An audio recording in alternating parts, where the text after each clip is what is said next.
In this video, I'm gonna give you the business formation checklist you need to access $50,000 in business funding. Let's begin. First is the business name. You see, when creating your LLC, how you name your business is extremely important to the funding process. You wanna make sure you don't give your business a name connected to a high-risk industry like credit or real estate or trucking. The reason why is because the rule of thumb when it comes to banks evaluating your business for funding is that they want to fund businesses that are low risk. If your name is connected to a high-risk industry, you can still get funded, but it'll negatively affect your chances of getting that bag. So the rule of thumb I like to give to new business owners in order to help avoid giving your business a name connected to a high-risk industry is all you have to do, take your middle name or your last name and sandwich it together with a general business term like enterprises or consulting or solutions, and you should be fine. So for example, a name like Anderson Consulting LLC, Johnson Solutions LLC, Smith Enterprises LLC, and the list goes on and on and on. And also, another rule of thumb when naming your business is to make sure that you check with your Secretary of State before choosing a name to ensure that the name you're thinking about giving your LLC has not already been taken by another business owner. Next is going to be your business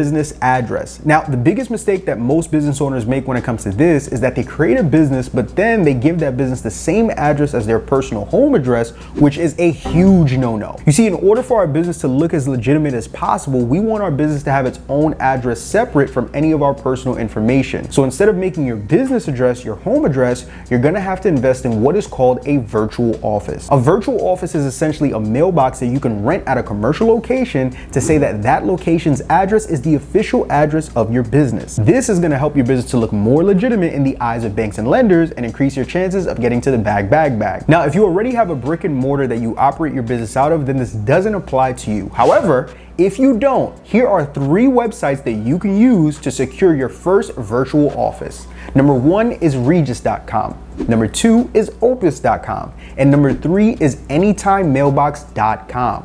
Now, of the 3, Regus is the more premium option, what makes it the most expensive, and Anytime Mailbox is the most cost-efficient option. However, I use it currently and I have no issues with it at all. Now, Opus is also a popular one, but one quick gem that most people don't know is that with Opus, the monthly payments that you actually make to have this virtual office can actually also be reported to your business credit report. So while you're investing in something that's helping you to properly structure your business, these payments are also helping you to build your business credit profile and your business credit score, which is phenomenal. So whether you use Opus, Regus, or Anytime Mailbox, it is safe to say that all of these are viable options. And speaking of businesses and business credit, if you're looking to get access to some business credit, but you've been struggling to do so due to your poor personal credit profile, head over to my company's website at takeoffinancial.com to schedule a free consultation so that we can restore your credit and put you in position to get the bag for your business. But back to the video. Next on the list is going to be your business phone number. Now, we want to make sure that our business has its own phone number as well, because that's something that most banks are going to ask for on the business credit applications that you're submitting. Now, we're not going to connect our own personal phone number to our business.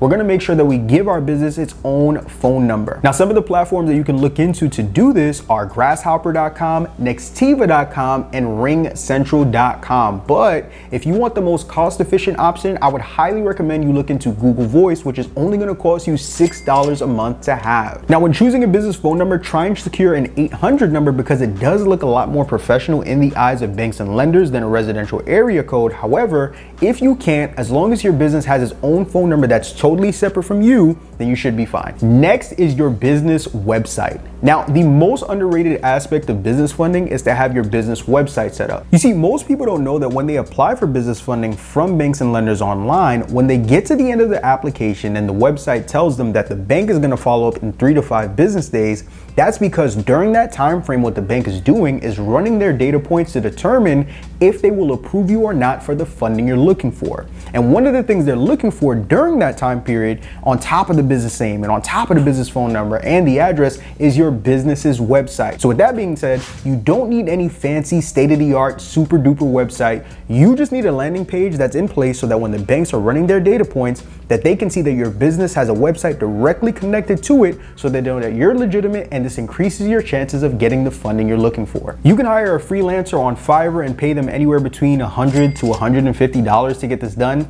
get it set up, attach it to your LLC, and you're good to go. Next, you have your business email. Now, most new business owners use their personal email address to run their business, or if they do create a separate business email, they'll create an email like mybusiness@gmail.com or mybusiness@yahoo.com. Now, even though these emails were created separately for your business, these will still be viewed as personal emails in the eyes of banks and lenders. Why? Because an official business email will be an email that's directly connected to the domain you purchased for your business's website. So, if your domain name is abccompany.com, your business email would be something like info@abccompany.com or contact@abccompany.com. You can get something like this set up with Google for as little as $6 per month, and your business will be squared away. Now it is finally time to go and get an LLC. Now, if you notice, I went and got the business address, name, website, and email set up before I got the LLC. Now, normally what most business owners will do is they'll do it the other way around, right? Where they'll get the LLC first and then get everything set up after, which is normally why they end up using their personal information to set up their LLC. You want to get those things set up first so that when you do go and get your LLC structured, you aren't attaching any of your personal name or assets to the business. So in our case, we got the business name, the email address, the phone number, the website, and everything else.